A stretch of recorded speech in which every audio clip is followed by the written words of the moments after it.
Bienvenidos a Fuera de Plano, un podcast de historias con historia.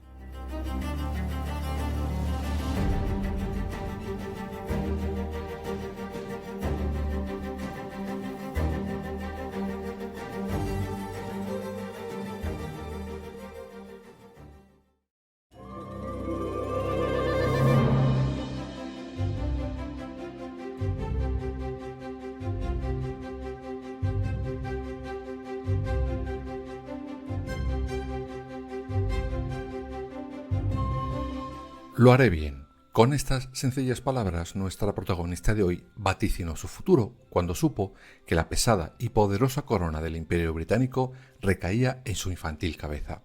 Aprovechando, con perdón, la fecha de su muerte, aquel 22 de enero de 1901, repasamos parte de la extensa historia de una reina que no estaba destinada a serlo, pero que marcó, para bien y para mal, toda una era. Ella fue la todopoderosa Reina Victoria de Inglaterra.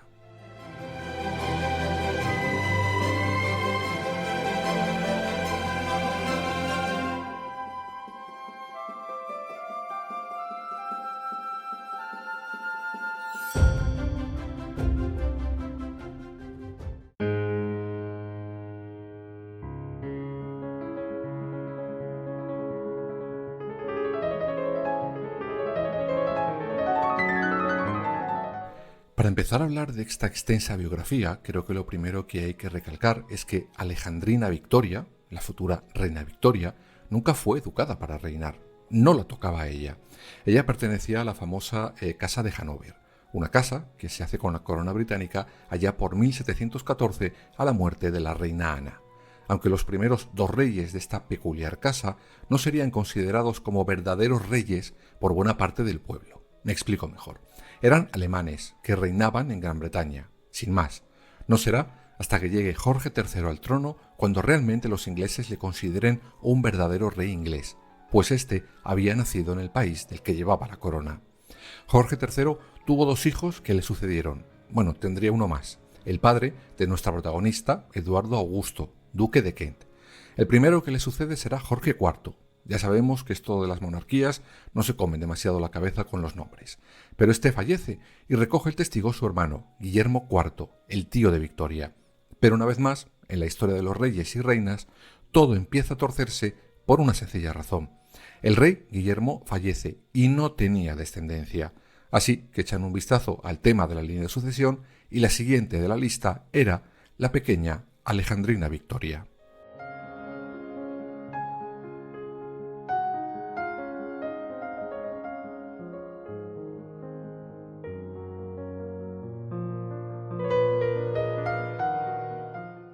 Victoria había tenido una infancia solitaria. Su padre había muerto y su madre estaba más preocupada por las intrigas de palacio que por ella. Un pilar fundamental en aquellos años era, sin duda alguna, su institutriz alemana. Pero claro, la estaban educando como una señorita de la época, no como a una futura reina. Pero Victoria era muy inteligente. Hablaba varios idiomas, como el francés, inglés, italiano y latín, aunque su idioma materno era el alemán. Eso sí, cuando a los 18 años le dicen Victoria, que te ponemos la corona, tuvo que eliminar, con ayuda de cámara, todo rastro de acento alemán en su inglés. Y así fue como una chica de 18 años, que estaba destinada a casarse con quien decidiera alguien, sin más, se convirtió en reina del Imperio Británico, aunque no de Hanover, pues en aquel principado estaba prohibido que una mujer gobernara siempre que hubiera un heredero varón vivo, por muy remoto que éste fuera. Y le había, otro tío de Victoria, pero que estaba por detrás de ella, en la línea de sucesión.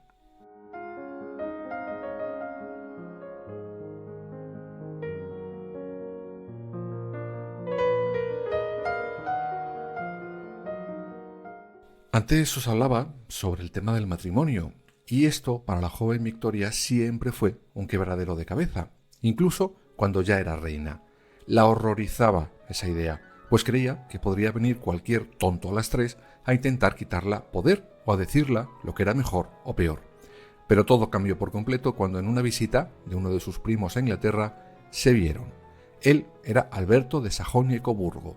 Victoria cayó rendida ante su primo, y como llevaba la corona, fue ella la que le tuvo que proponer matrimonio a él. oye, mira, ellos mismos se dan sus normas, pues la tendrán que cumplir, ¿no?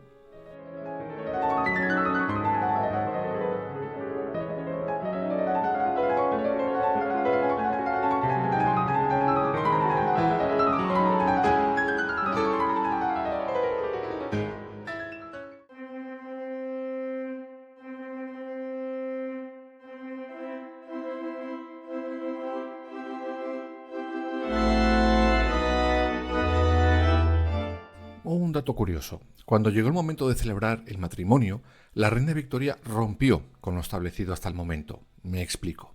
Hasta ese momento la tradición era celebrar el acto en una ceremonia privada. Pero oye, llegó Victoria y no sé si por fardar de marido o porque estaba pletórica, organizó un pedazo de fiestón que marcó época. Fíjate cómo sería que, por ejemplo, el pastel pesaba más de 120 kilos e hicieron falta 4 personas para poder moverlo. Pero más allá de estas anécdotas, el matrimonio entre Victoria y Alberto le catalogan como feliz. Dicen que se complementaban muy bien. Ella era una dramas y él la solía apaciguar. Ella era mandona y el otro práctico y puritano. Si bien esto último daría para lo que más tarde pasará a la historia como la famosa moral victoriana, que en honor a la verdad debería llamarse moral albertina o algo así, pues tenía más de él que de ella.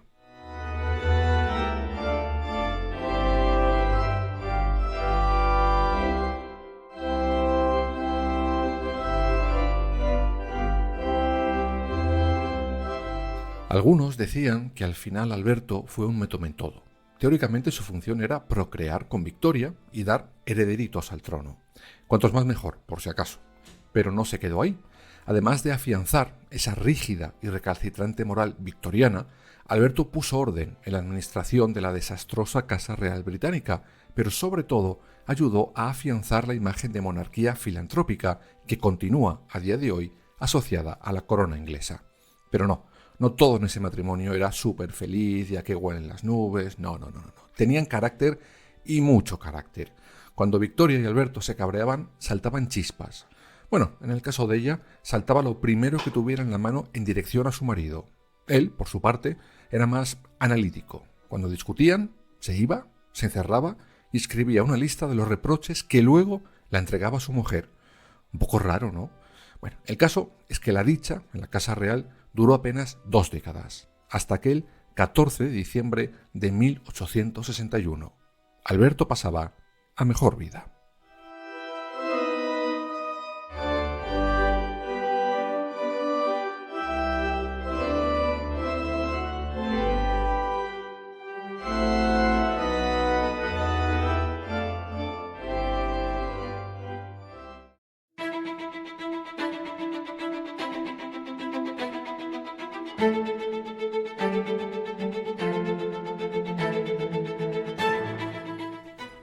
Las causas reales de ese fallecimiento pudieron ser unas fiebres que le dieron después de una visita bajo la lluvia, aunque es cierto que podría padecer cáncer de estómago o intestino.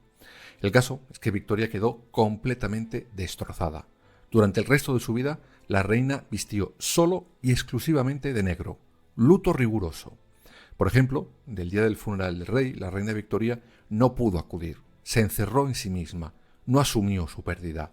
Tanto que, por ejemplo, hizo esculpir una oreja de su marido para poder seguir acariciándola, o incluso seguía ordenando que subieran al cuarto del rey ropa limpia y agua caliente. El encierro de la reina no fue bien visto por parte del pueblo ni del gobierno. La llamaban la viuda de Windsor. Se pasará casi una década recluida, pero volverá al trabajo.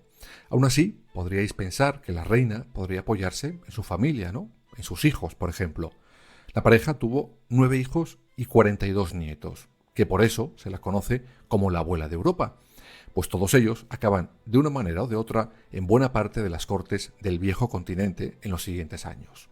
Pues no, la reina Victoria tendría hijos, pero el instinto de madre no lo encontró a lo largo de su vida, sobre todo con su primogénito y heredero Alberto Eduardo, más conocido como Bertie.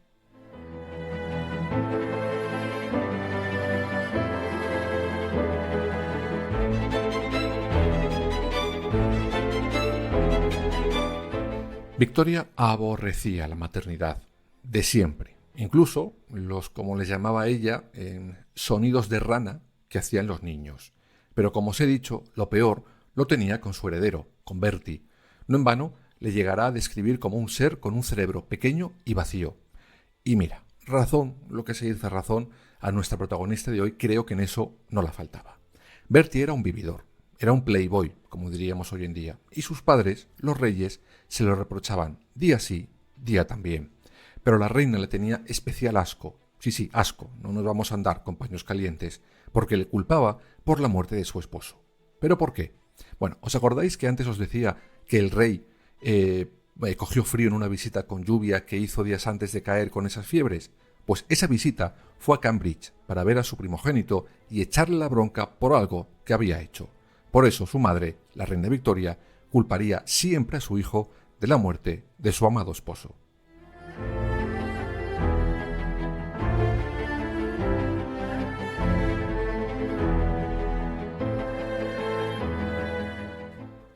Pero bueno, en aquellos últimos años no fue todo malo y solitario para la reina Victoria. No, tuvo dos grandes apoyos. El primero fue su asistente personal, John Brown. Algunos dicen que esa relación fue de amistad pura y dura. Otros, sin embargo, aseguran que allí, hubo tomate. Tanto es así que las malas lenguas la llamaban la señora Brown. Otro de sus grandes apoyos en aquellos últimos años será un sirviente que llegó como regalo de la India, cuya historia ha dado hasta para una película. Os la recomiendo. Pero su reinado, además de para todo esto, dio para mucho. Durante ese tiempo, el Imperio Británico brillaba, pero también tuvo sus problemas, pues a punto estuvo de perder la India, por ejemplo. Pero la retuvo y será nombrada emperatriz de la India el 1 de junio de 1877, aunque uno de sus mayores desastres fue en Sudán, donde perdió buena parte de su ejército por indecisión política y militar, a partes iguales. Pero a nivel interno, el reinado de Victoria también marcó un antes y un después. Por ejemplo, en 1851 se realiza el primer censo británico. La llegada del tren, el coche o la luz eléctrica hicieron que Gran Bretaña avanzara hacia el loco siglo XX, aunque también tuvo sus detractores. Tanto es así que sufrió a lo largo de su vida 7 atentados que casi acaban con ella.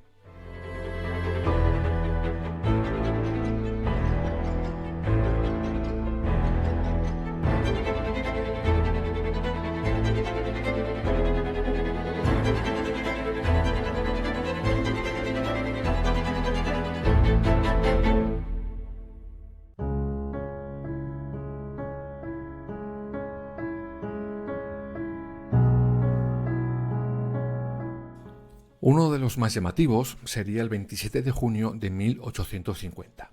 Esa noche iba con 3 de sus hijos en carruaje a visitar a un tío enfermo en su mansión de Piccadilly.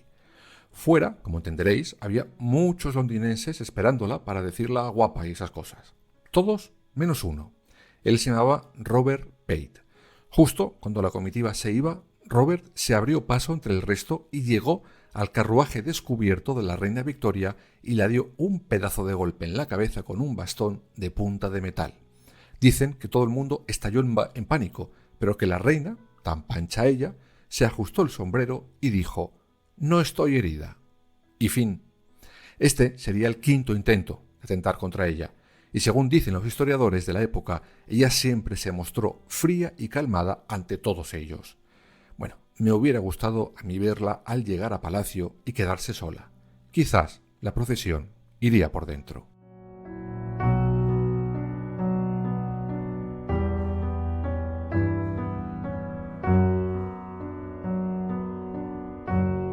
Pero todo llega a su fin y la todopoderosa reina Victoria también.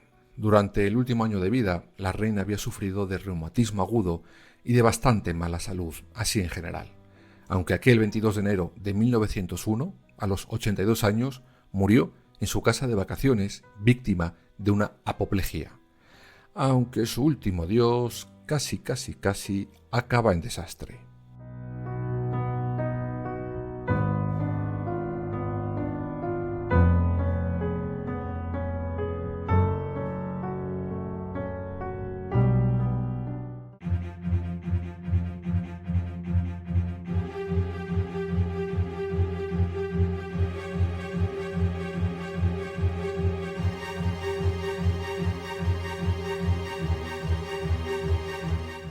Y todo surge porque en la corte nadie sabía qué se tenía que hacer con el cadáver de la reina, cómo se procedía, qué protocolo se seguía.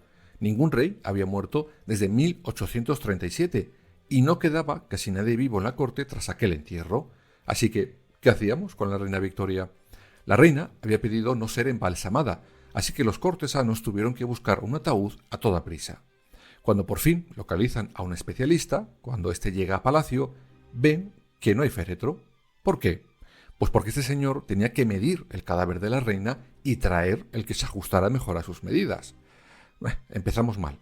Los familiares de la reina no estaban dispuestos a que un plebeyo tomara medidas al cadáver de Victoria. Por otro lado, había tortas entre el chambelán de la reina y el duque de Norfolk para ver quién organizaba los funerales. Al final ganó este último y el chambelán se largó sin prestar más ayuda.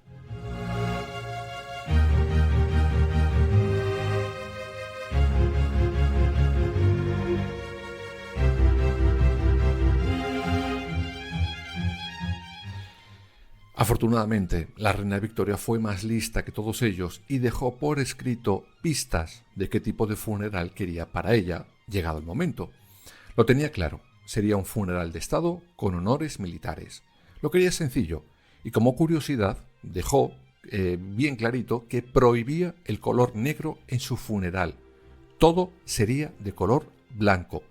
Y bueno, no deja de resultar curioso porque, como os conté antes, la reina Victoria vistió de luto riguroso tras la muerte de su esposo. Además de que todo el mundo fuera de blanco, la reina no quiso capilla ardiente ni coche fúnebre para que transportaran su féretro. Pero lo que sí dejó bien detallado, y solo al alcance de algunas personas, era lo que quería que metieran en ese féretro con ella. Por ejemplo, un molde de la mano de su difunto marido, uno de los pañuelos y capas del mismo, varias fotos de la familia y un pañuelo de su querido confidente, sirviente y quién sabe si algo más, John Brown. Y ahí tenéis al médico de la reina y algunos de los sirvientes de su máxima confianza escondiendo todo eso en el féretro de la reina Victoria. Y así comenzó el último viaje de la reina de Inglaterra.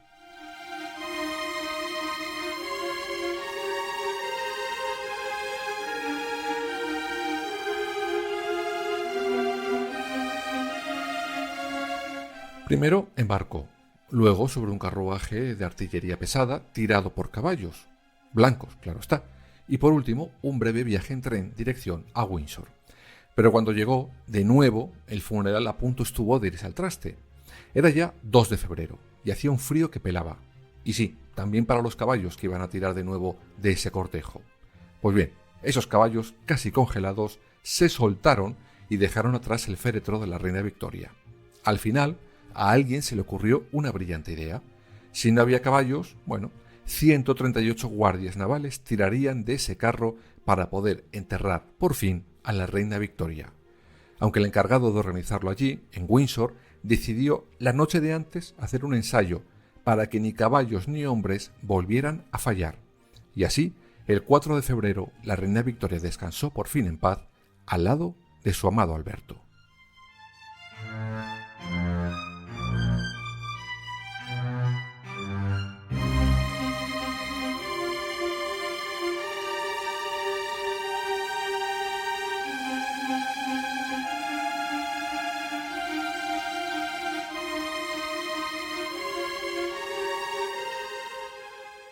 Este ha sido un breve viaje por la vida de una de las reinas más importantes de la historia, un reinado que volverá seguro a fuera de plano.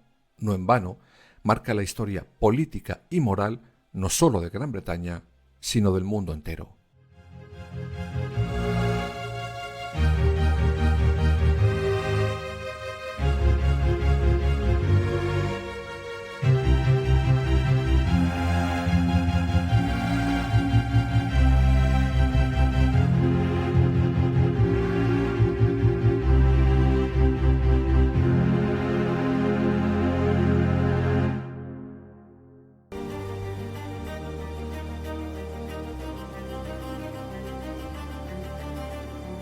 Escúchanos en las principales plataformas digitales y ahora también en nuestra página web www.fueradeplanopodcast.es y síguenos en todas las redes sociales.